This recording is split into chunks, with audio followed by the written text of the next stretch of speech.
हाँ, नमस्कार दोस्तों, मैं हूं विजय गुप्ता। आप देख रहे हैं मोबाइल टीवी न्यूज़। घने कोहरे का प्रकोप शुरू हो गया है। हाईवे पर गाड़ियों की आवाजाही से जोरदार टक्कर हो रही है, जिससे भीषण दुर्घटना भी हो रही है और लोग चोटिल हो रहे हैं। इस मामले में हमारे साथ में है हाईवे के देवदूत कहे जाने वाले डॉक्टर प्रेम त्रिपाठी जी। आइए जानते हैं उनसे कि किस तरह से वाहन चालक जो है सावधानी बरते और दुर्घटना से बचे। डॉक्टर साहब, हमारे चैनल में आपका स्वागत है। सबसे पहले तो आपके चैनल के सभी दर्शकों को और आपकी पूरी टीम को बहुत बहुत धन्यवाद, जो ऐसे ज्वलंत मुद्दे को उठा रहे हैं जो कि प्रचलन में है। और इस समय कोहरे का जो प्रकोप है, आज सुबह सुबह देखे होंगे कि आपके लुम्बिनी दुधनी मार्ग पर भीषण हादसा हुआ है, जिसमें एक व्यक्ति की मौत भी हो गई है और कुछ लोग घायल भी हुए हैं। ये तो सौभाग्य रहा कि कोहरे की वजह से लोगों की स्पीड थोड़ी सी कम थी, अन्यथा बड़े हादसे हो सकते थे, क्योंकि सुबह सुबह बहुत कम लोग निकले थे उस समय पे, नहीं तो बहुत सारी गाड़ियाँ आपस में टकराई होती। तो ऐसे में लोगों को सावधानी ये बरतनी चाहिए कि गाड़ियों के पीछे, चाहे छोटी गाड़ी हो या बड़ी गाड़ी हो, रिफ्लेक्टर लगा होना चाहिए, जिससे दूर से दिखाई पड़े। क्योंकि कोहरे में जो लाइटें हैं ये दिखाई नहीं पड़ती, और बड़ी गाड़ियों में फॉग लाइट लगाना अनिवार्य हो गया है, क्योंकि बिना फॉग लाइट के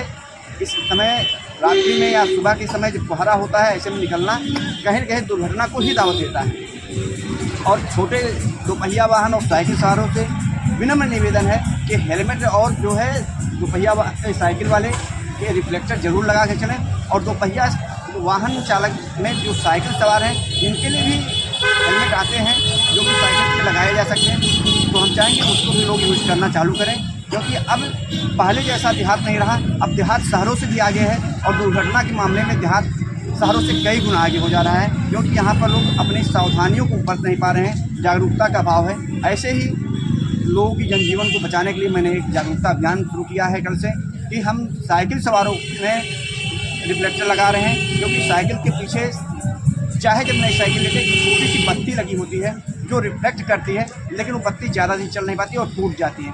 और लोग कहते हैं कि साइकिल सवार अचानक कहाँ से आ गया, हम जान नहीं पाए, क्योंकि आगे कोहरे में देख नहीं पाते हैं।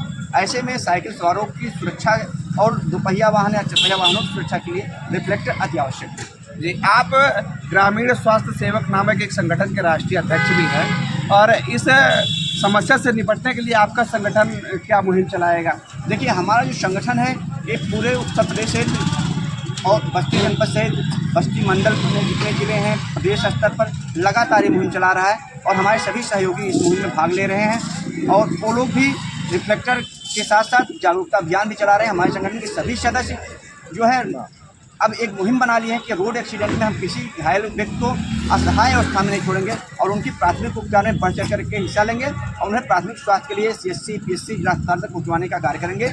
ऐसे में हमारे सभी साथी मुहिम के साथ जुड़ करके काम करते हैं। जी, सुरक्षित यातायात के लिए आप शासन प्रशासन से क्या उम्मीद करते हैं? देखिए, शासन प्रशासन से हम हमेशा उम्मीद करते हैं कि उनके द्वारा भी जागरूकता अभियान चलाई जाए, और जो जागरूकता अभियान का हिस्सा ना बने उसके साथ कड़ाई से भी पालन किया जाए। इसी के तहत अभी हमने जब हेलमेट कार्यक्रम करवाया था, तो उसमें कुछ लोगों को चालान भी का सामना करना पड़ा था, क्योंकि भय बिन होत न प्रीत की स्थिति आ गई है कि लोगों को लगातार जागरूक किया जा रहा है, फिर भी लोग जागरूक नहीं हो रहे हैं। और जब लोग जागरूक नहीं होंगे तो दंड की प्रक्रिया है, क्योंकि शासन और सत्ता और सुरक्षा, इन तीन चार मुद्दों में चारों दंड का प्रावधान होता है।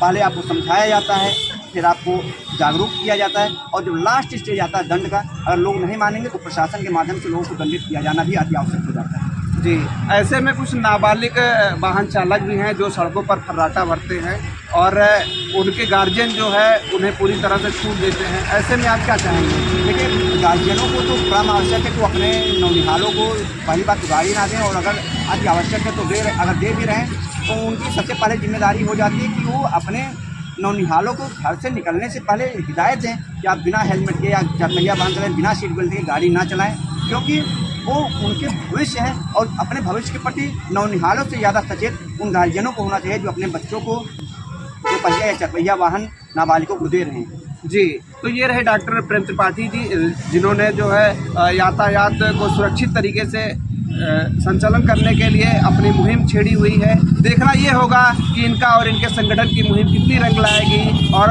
हाईवे पर होने वाली सड़क दुर्घटना में कितनी कमी आएगी। ऐसे ही खबरों को देखने के लिए हमारे चैनल पर बने रहें। तब तक के लिए नमस्कार।